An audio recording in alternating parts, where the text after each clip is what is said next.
All right, everyone, welcome back to Uncork Yourself. We know it's been a few weeks since we've been on, but that's because Mr. Steve here has been very, very hard at work. You know, it's funny, Steve, parallel 44, well, the past 44 days is when you've been out harvesting grapes. Volunteers been out here, you've been pressing them.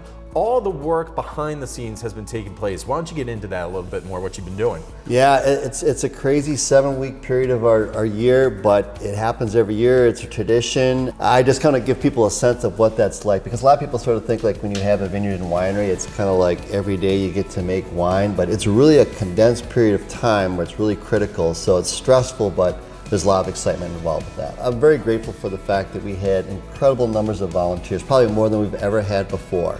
So it was a great activity to be outside and still be socially distant and still partake in a tradition that's thousands of years old. It's great. Awesome. Great.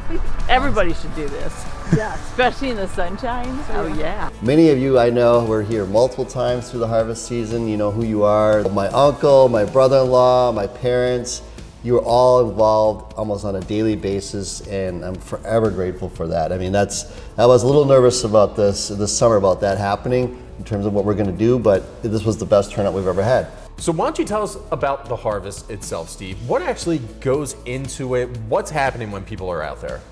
Yeah, I mean, really, it's about 7 weeks of literally blood, sweat, and tears. You know, the hands are starting to come back to normal, but it is a process where you are out there with people picking, literally, we processed over 100 tons of grapes this year, and we did it over the course of 7 weeks. We probably did it with, if you add up all the volunteers, over 100 volunteers. Steve, you had volunteers not just here at Parallel 44 where we are right now, but also up in Door County. You got a lot of ground to cover. So what's it like having to work not just at one location, but two with all this acreage that you have out there? Yeah, so we have 2 vineyards. Here at Parallel 44, we have 9 acres. Up at Door 44, we have a little over 4 acres.